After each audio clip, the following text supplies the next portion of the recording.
오늘 하나님 말씀은 출애굽기 11장입니다. 출애굽기 11장 1절에서 10절까지 교도가도록 하겠습니다. 제가 먼저 읽고 우리 성도님들 읽고 하겠습니다. 여호와께서 모세에게 이르시기를 내가 이제 한 가지 재앙을 바로와 애굽에 내린 후에야 그가 너희를 여기서 내보내리라. 그가 너희를 내보낼 때에는 여기서 반드시 다 쫓아내리니 백성에게 말하여 사람들에게 각기 이웃들에게 굶는 뱀을 구하게 하라 하시더니 여호와께서 그 백성으로 애굽 사람의 은혜를 받게 하셨고 또 그 사람 모세는 애굽 땅에 있는 바로의 신하와 백성의 눈에 아주 위대하게 보였더라. 모세가 바로에게 이르되 여호와께서 이와 같이 말씀하시기를 나중에 내가 애굽 강으로 들어가리니 애굽 땅에 있는 모든 처음 난 것은 왕 위에 앉아 있는 바로의 장자로부터 맷돌 뒤에 있는 몸종의 장자와 모든 가축의 처음 난 것까지 죽으리니 애굽 온 땅에 전부 공허한 큰 부르짖음이 있으리라. 그러나 이스라엘 자손에게는 사람에게나 짐승에게나 개 한 마리도 그 혀를 움직이지 아니하리니 여호와께서 애굽 사람과 이스라엘 사이를 구별하는 줄을 너희가 알리라 하셨나니 왕의 이 모든 신하가 내게 내려와 내게 전하며 이르기를 너와 너를 따르는 온 백성은 나라가 강구해야 나라가리라고 심히 노하여 바로에게서 나오니라. 여호와께서 모세에게 이르시기를 바로가 너희의 말을 듣지 아니하리라. 그러므로 내가 애굽 땅에서 나의 기적을 더하리라 하셨고 모세와 아론이 이 모든 기적을 바로 앞에서 행하였으나 여호와께서 바로의 마음을 완악하게 하셨으므로 그가 이스라엘 자손을 그 나라에서 보내지 아니하였더라. 아멘. 우리 옆에 계신 분들하고 인사 나누겠습니다. 감사합니다. 사랑합니다. 잘들 지내셨죠? 예, 오늘 설교 제목은 나의 기적을 더하리라. 요즘에 이 출애굽기 말씀을 증거하는데 하나님의 위로의 말씀이 많이 선포되는 것 같습니다. 오늘도 감사하게도 위로의 말씀이 되겠습니다. 출애굽기 초반부의 중심 내용은 무엇이냐면 모세와 바로 왕의 대결이라 할 수 있습니다. 이 대결의 가장 정점이 무엇이죠? 10가지 재앙입니다. 그러면 10가지 재앙을 한번 살펴보겠습니다. 첫 번째 재앙이 뭐죠? 나일강이 피로 변하는 재앙이고, 두 번째 재앙이 뭐였었죠? 개구리 재앙. 세 번째 재앙은 지난주에 우리가 묵상했던 티끌이 이가 되는 재앙. 그 이후에 네 번째 재앙은 파리 재앙이고, 다섯 번째 재앙은 가축들에게 악질이 생기는 재앙이었어요. 여섯 번째는 어떤 재앙이냐면 독종 재앙. 일곱 번째는 우박 재앙. 여덟 번째 재앙은 메뚜기 재앙. 아홉 번째는 뭡니까? 흑암 재앙이 되겠어요. 그런데 바로 왕과 그리고 모세의 대결은 표면적으로는 사람과 사람의 대결이지만 그 후면에, 그 배경에는 여호와 하나님과 바로 왕이 섬기는 신들의 대결이라 할 수 있습니다. 그래서 10가지 재앙 중에 등장했던 나일강, 개구리, 파리, 흑암, 태양과 관계된 거죠. 전부 다 애굽 사람들이 섬기는 신들이었어요. 왜 파리를 신으로 섬기는지, 왜 개구리를 신으로 섬기는지 이해가 안 되죠?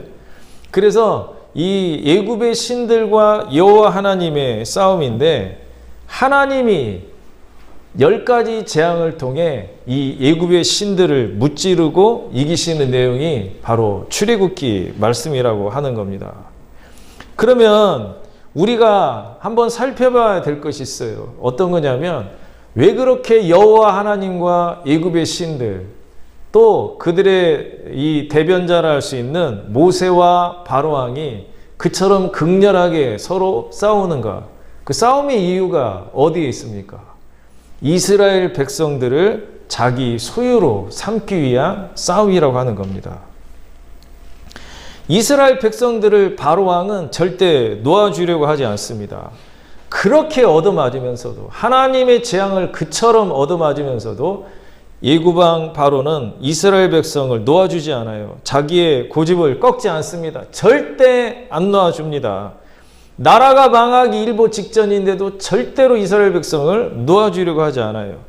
그래서 출애굽기 10장 7절에 보니까 바로의 신하들이 그에게 말하되 어느 때까지 이 사람이 우리의 함정이 되리이까. 그 사람들을 보내어 그들의 하나님 여호와를 섬기게 하소서. 왕은 아직도 예굽이 망한 줄을 알지 못하시나이까 하고, 바로왕의 신하들은 이러다가는 예굽이라고 하는 나라가 하나님 내리신 재앙으로 다 망하게 생겼다.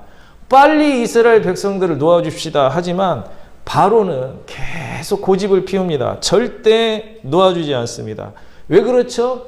이기적인 욕심 때문에 그렇습니다. 자신들 경제에 도움이 되기 때문에. 무보수로 평생 노예로 일을 해주는데 누가 그 이스라엘 백성을 놓아주려고 하겠어요? 임금도 받지 않고 살아가는 자들인데.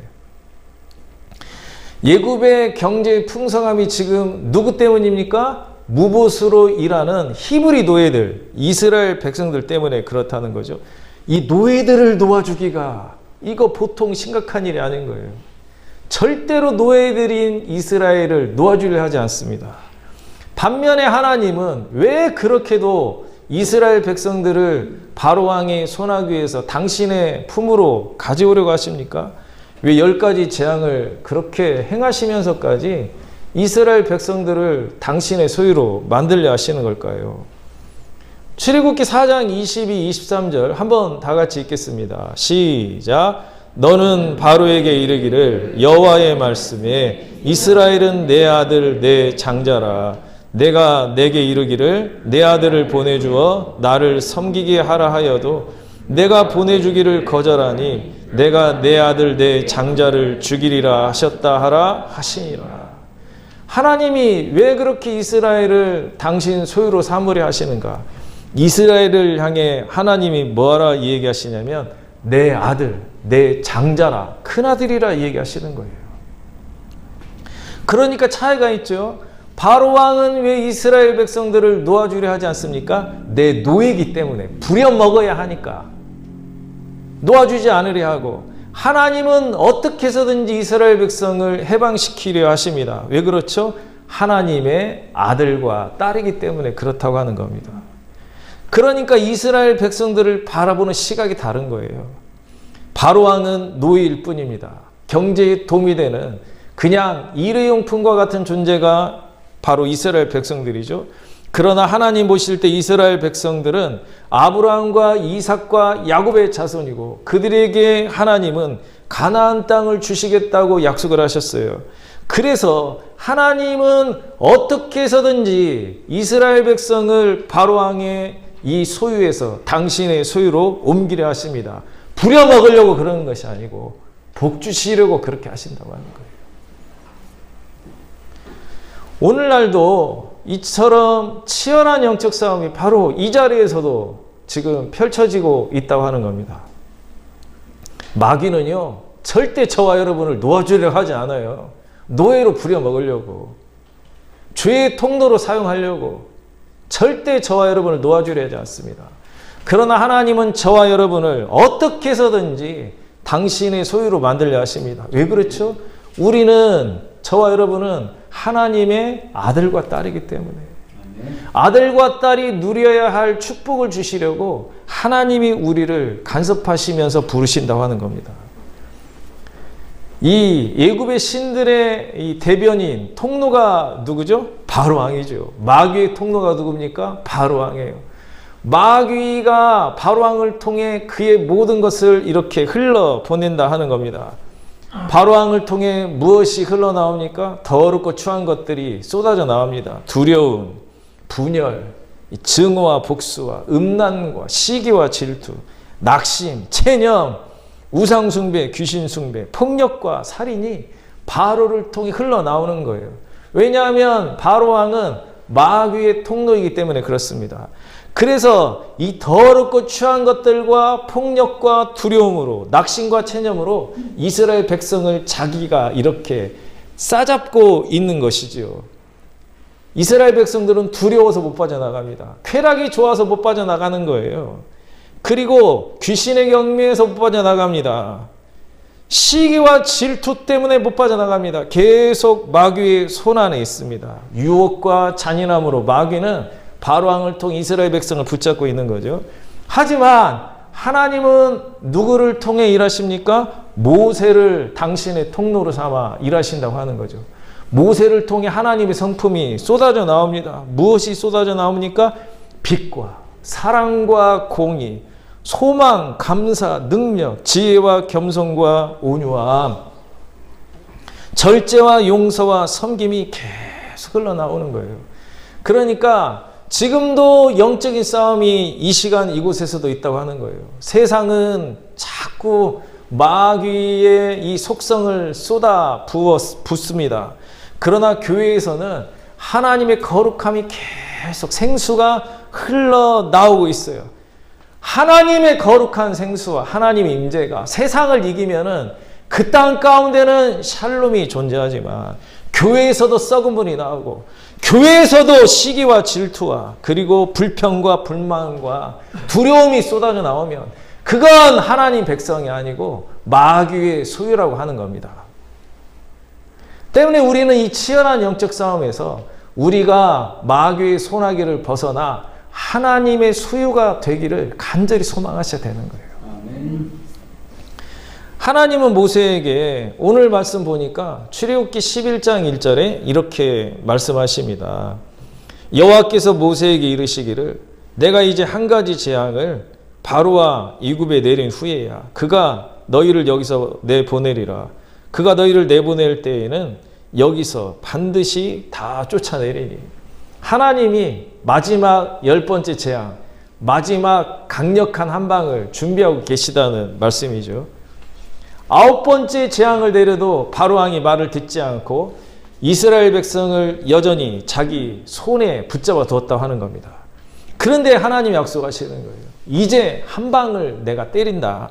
내가 놀라운 기적을 한 번 때린 뒤에 너희에게 온전한 해방이 있을 것이다. 그 10번째 재앙, 마지막 재앙이 무엇입니까?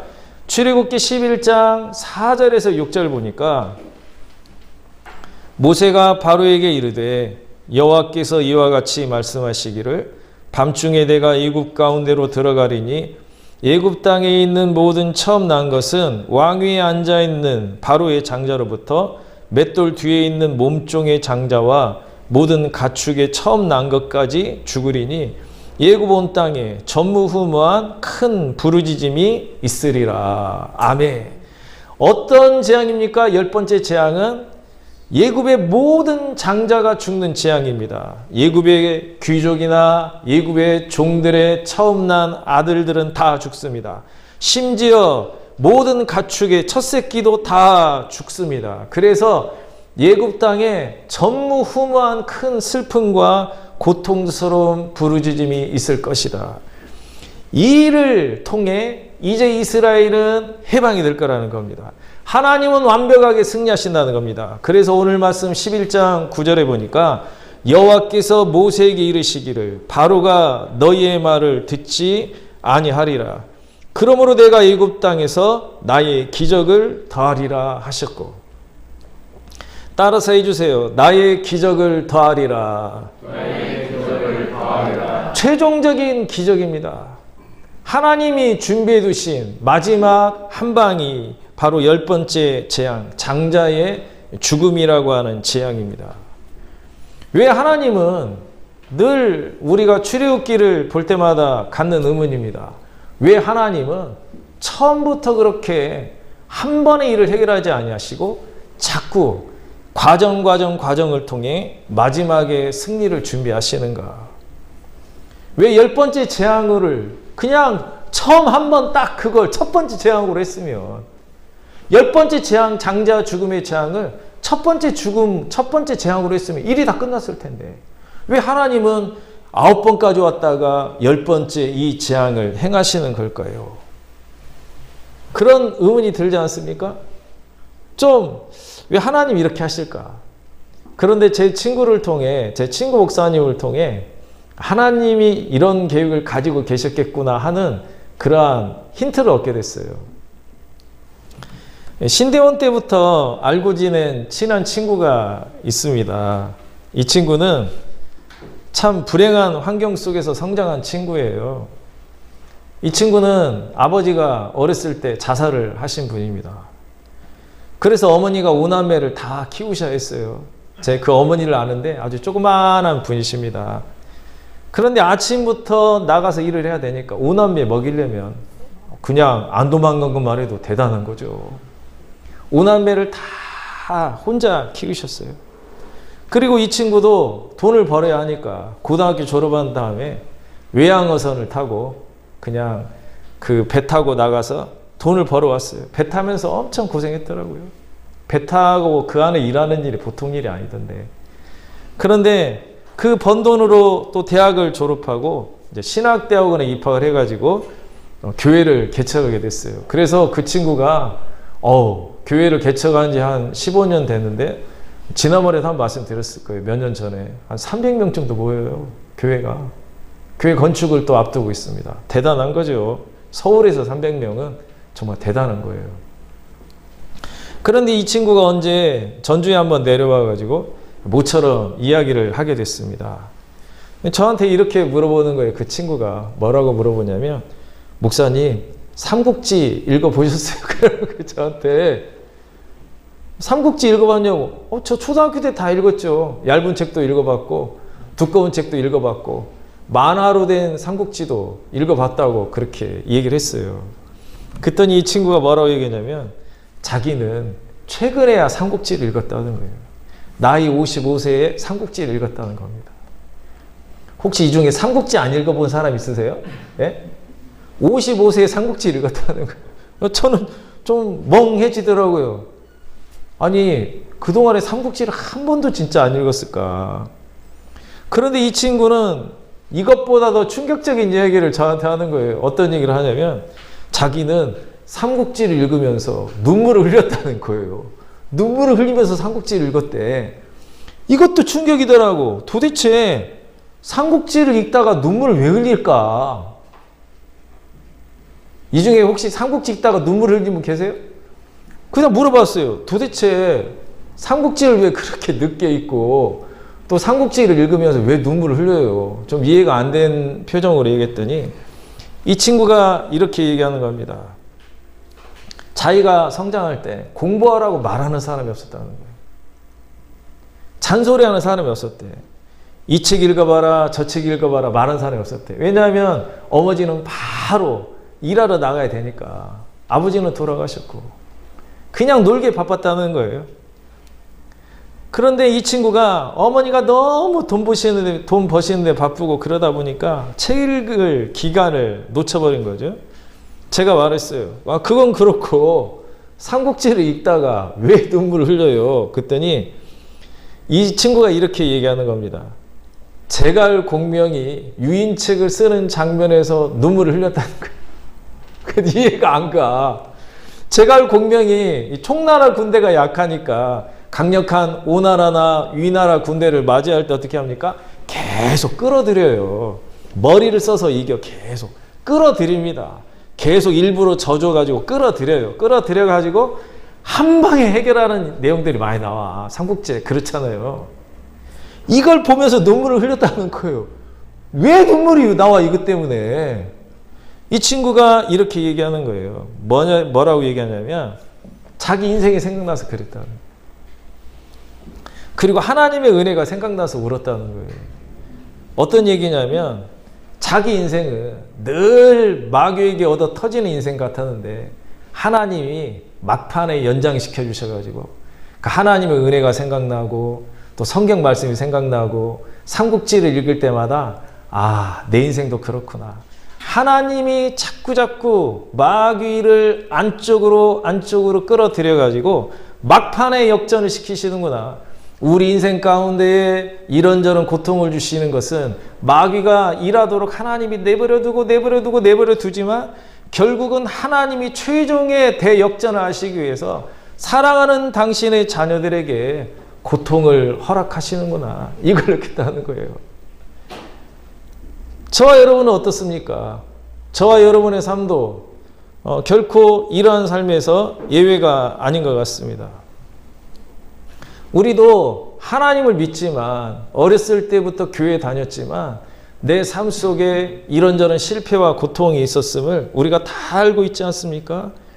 그때 하나님을 향해 우리가 이런저런 불평을 할 수 있어요. 왜 하나님은 나를 위해 일하시지 않는가?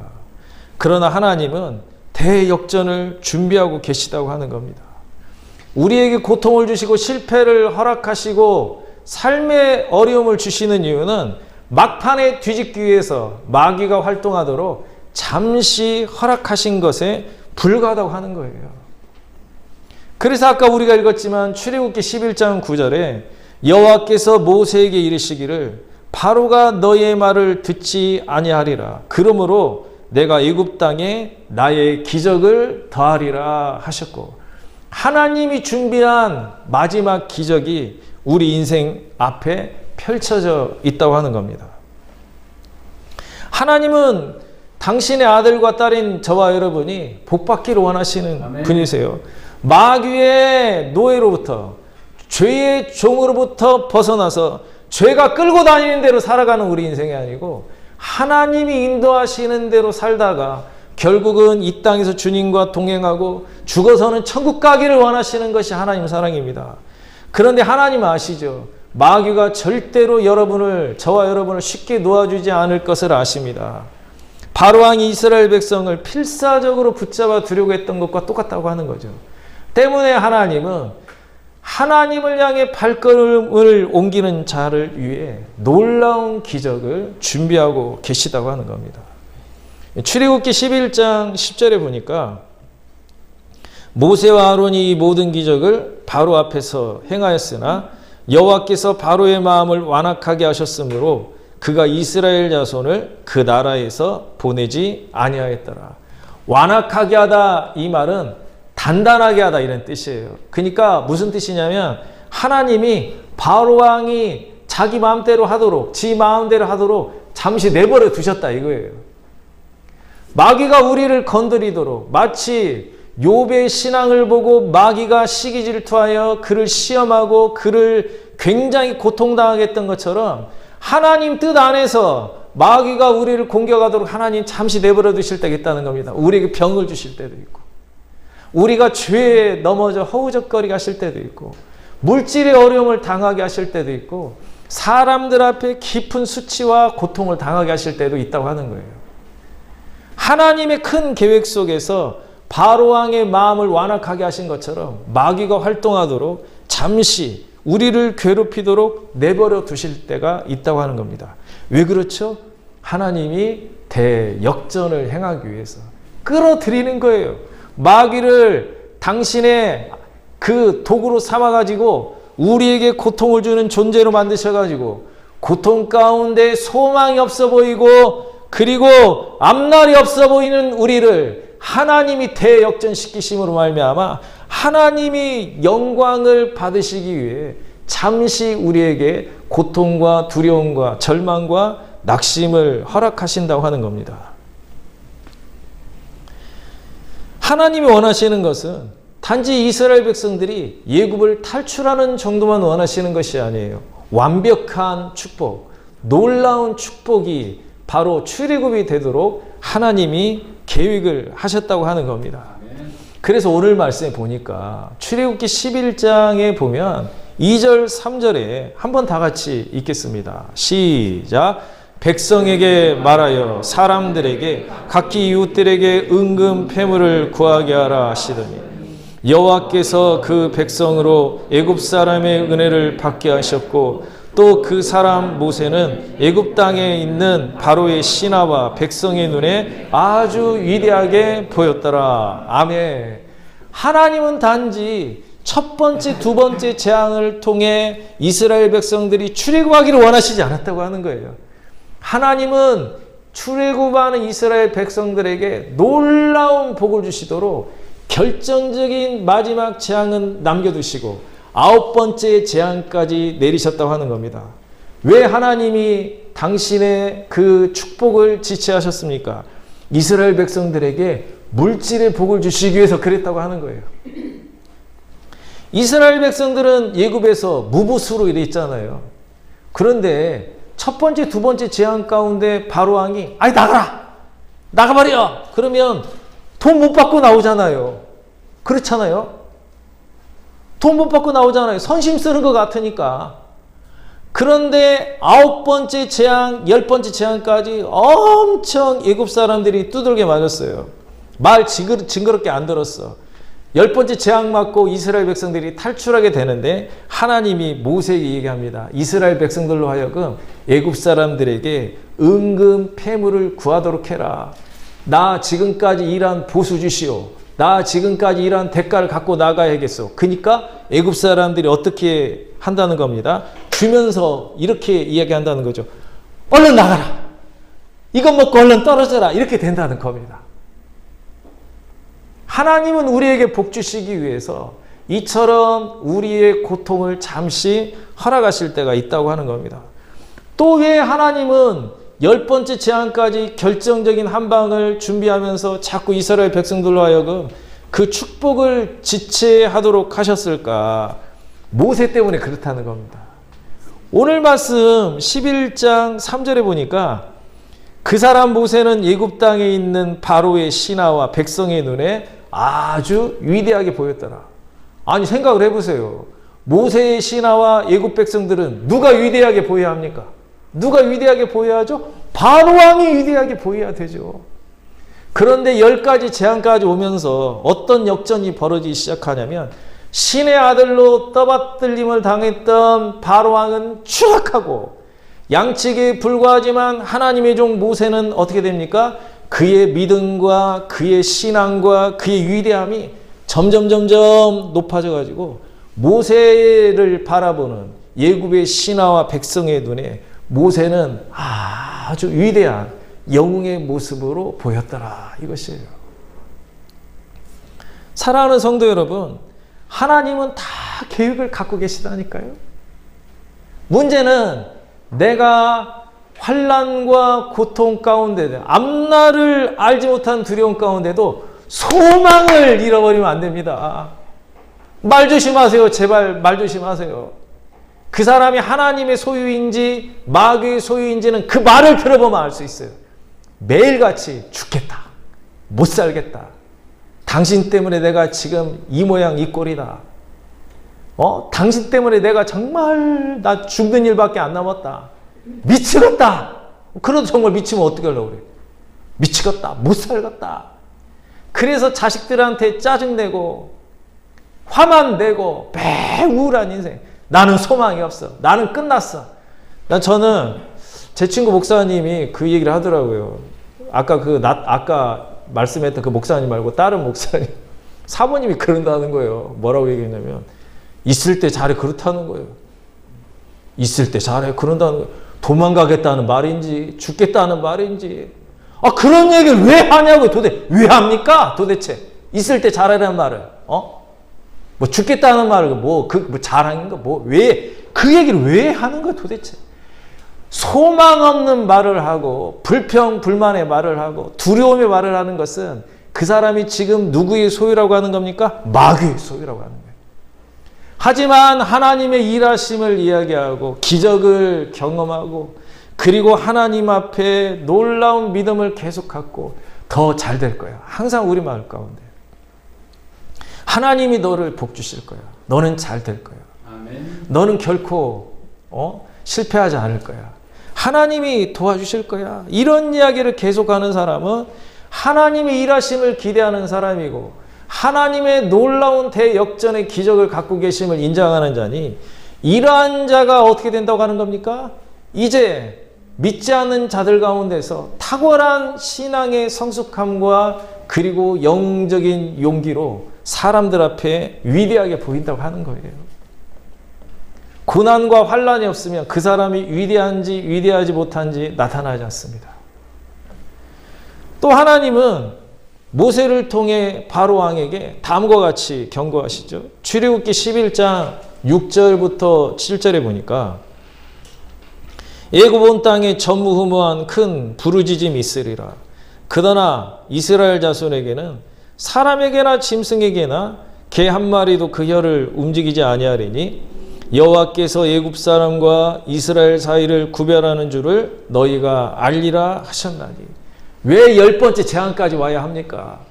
10번째 재앙이 어떻게 역할을 합니까? 10번째 재앙이 딱 나타나가지고 애굽의 모든 장자와 가축의 첫 새끼가 다 죽지만 이스라엘 백성들은 한 사람이나 한 마리도 그러한 그 죽음의 고통을 겪지 않는다는 겁니다. 그래서 어떤 일이 벌어지냐면 애굽 사람과 이스라엘 사이를 하나님이 구별하시는 것을 애굽 온 백성과 이스라엘이 알리라는 겁니다. 이건 어떤 뜻이죠? 누가 탁월한 백성인지, 누가 선택받은 백성인지, 누가 우월한 민족인지, 누가 신의 자손이요 아들과 딸인지를 만천하의 하나님이 드러내시겠다는 겁니다. 애굽 사람들은 자신이 우월한 민족이라 생각했어요. 애굽 사람들은 자신이 신의 축복을 받은 자들이라 생각했습니다. 그러나 10번째 재앙까지 오면서 무엇이 나타난다고 하는 거죠? 이스라엘 백성이, 노예들이 하나님의 탁월한 민족이요, 노예가 가장 복받은 민족이요, 가장 우월한 백성임이 드러나게 된다고 하는 거예요. 하나님은 이처럼 처음부터 한 방에 모든 일을 끝내지 아니하시고 당신의 결정적인 한 방을 맨 마지막에 준비해 두신 이유입니다. 하나님은 다 뜻이 계신 거예요. 저와 여러분을 위해 뜻이 다 준비되어 있습니다. 때문에 우리는 정말 이 소망을 붙잡으셔야 됩니다.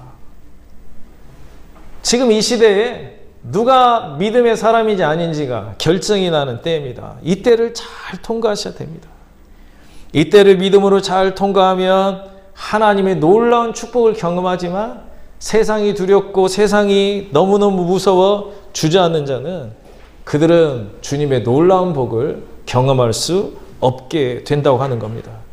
기도 응답이 지체되는 것이 바로 복이라고 하는 거예요. 소망이 보이지 않지만 여전히 내가 주님을 향해 한 걸음 한 걸음 나가고 있다고 하는 것이 복임을 믿으셔야 합니다.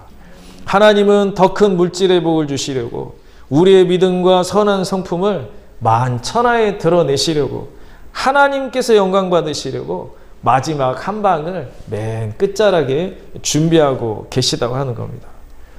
지금 저와 여러분은 마귀의 소유에서 하나님의 소유로 옮겨진 자들입니다. 그런데 마귀가 쉽게 안 놓아줘요, 여러분을. 놓아주겠어요? 바로왕 애굽 사람, 애굽에서 종돌이하는 이 이스라엘 백성을 안 놓아주려는 것처럼.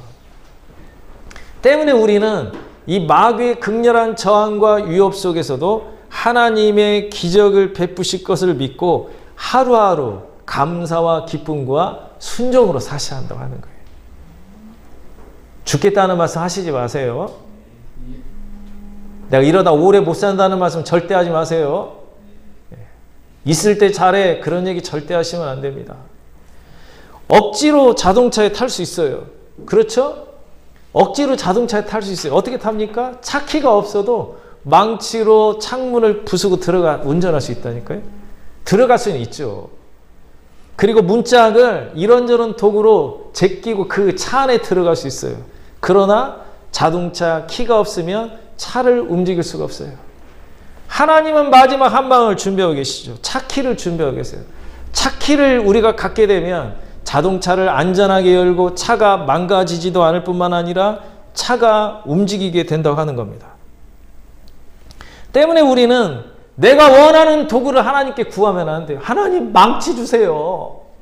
하나님 이 차 문을 제껴서 열 수 있는 짜루라고 그러나요? 이걸 주세요. 그걸 구할 필요 없다니까요. 하나님의 때에 하나님이 기뻐하시는 차 키를 저한테 주세요. 주님이 결정적인 한 방을 주실 때까지 기다려야 한다고 하는 겁니다. 놀라운 기적을 베푸실 때까지 환난이 오거나 슬픈 일이 오거나 그리고 불안한 일이 생길 때 믿음으로 잘 견디셔야 돼요. 그래서 시편 91편 4절에서 5절에 보니까 하나님이 이르시되 그가 나를 사랑한즉 내가 그를 건지리라. 그가 내 이름을 안즉 내가 그를 높이리라. 그가 내게 간구하리니 내가 그에게 응답하리라.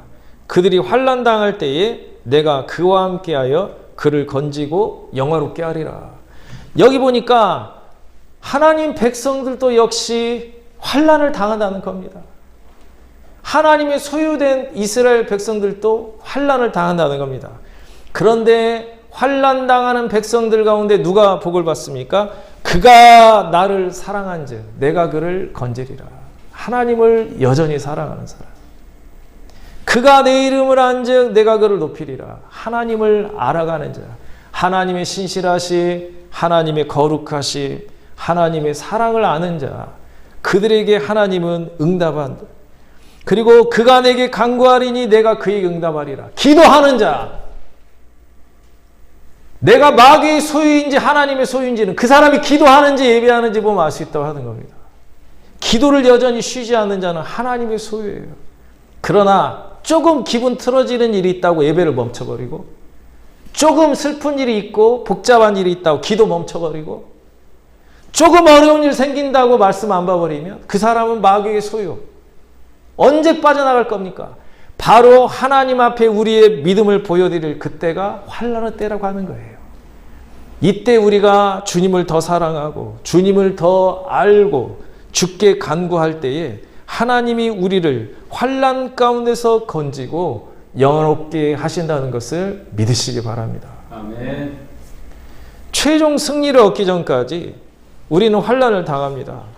히브리서 12장 2절에 보니까 믿음의 주요 또 온전하게 하시는 이인 예수를 바라보자. 그는 그 앞에 있는 기쁨을 위하여 십자가를 참으사 부끄러움을 개의치 아니하시더니 하나님 보좌 우편에 앉으셨느니라. 예수님은 부활의 영광을 위해 마귀가 주는 십자가의 고통과 수치를 다 감당하셨다는 겁니다.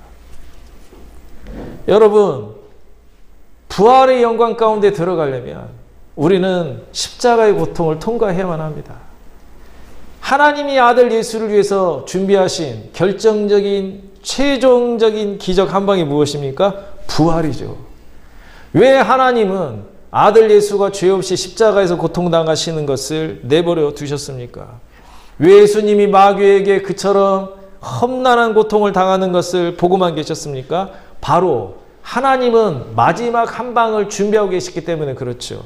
부활을 준비하고 계시기 때문에 아들 예수가 죽으시고 부활하셔야만 마귀가 가지고 있는 가장 강력한 무기, 죄와 죽음을 이길 수 있게 되는 겁니다. 아멘. 때문에 하나님은 예수에게 부활의 영광과 부활의 능력을 주시기 위하여 그의 고통을 잠시 외면하셨다고 하는 겁니다. 빌립보서 2장 8절 10절에도 사람의 모양으로 나타나사 자기를 낮추시고 죽기까지 복종하셨으니 곧 십자가에 죽으심이라. 이름으로 하나님이 그를 지극히 높여 모든 이름 위에 뛰어난 이름을 주사 하늘에 있는 자들과 땅에 있는 자들과 땅 아래에 있는 자들로 모든 무릎을 예수의 이름에 꿇게 하시고.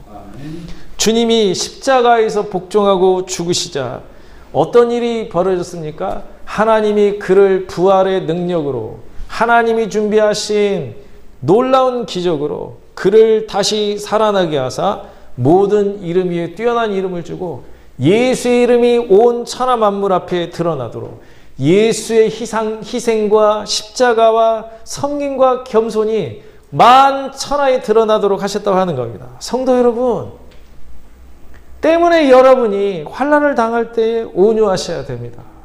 여러분의 겸손이 드러나야 돼요. 그때 환난을 당할 때 불평불만하고 다른 사람에게 자꾸 저주의 말과 그리고 다른 사람을 원망하는 말을 하시면 안 됩니다. 하나님의 신실하심과 능력을 의심하는 말을 하면 안 됩니다.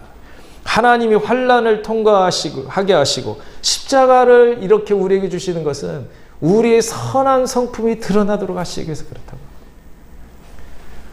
예수의 형상이 나를 통해 드러나시도록 그렇게 하신다는 겁니다. 하나님은 마지막 한 방을 갖고 계시다니까요. 대역전을 일으킬 수 있는 놀라운 기적을 준비하고 계시는데 우리로 하여금 십자가의 고통을 잘 감당하도록 인내하세요, 성도 여러분. 아멘. 성도 여러분, 참으십시오. 불안해하지 마세요. 하나님이 여러분에게 더 큰 좋은 걸 주시기 위해서 계속 지금의 고통을 통과하도록 하신다고 하는 겁니다. 마귀는 우리를 안 놔주려고 한다니까요. 절대 안 놔주려고 합니다. 불안함과 우울함과 고통과 시기와 질투와 음란과 폭력으로 우리를 계속 자기 품 안에 껴안으려 하는 거죠. 마귀가 안 놔주려고 하는. 어떻게 벗어나요? 소망을 선택하면 벗어나는 거 아닙니까? 예수의 이름을 선택하면 이기는 거 아닙니까? 다시 우리는 옛날로 돌아갈 수 없잖아요. 인간적인 방법을 내려놓으세요. 주님께 자동차 문 열겠다고 망치 달라고 하지 말라는 거예요. 때가 되면 주님이 자동차 키를 주실 때가 있다는 겁니다. 큰 기적을 나타내시려고 주님이 기다리고 계시니 우리가 인내하며 믿음으로 나아갈 때 주님의 놀라운 축복이 저와 여러분에게 임할 것을 우리가 믿기를 간절히 소망합니다. 기도하겠습니다.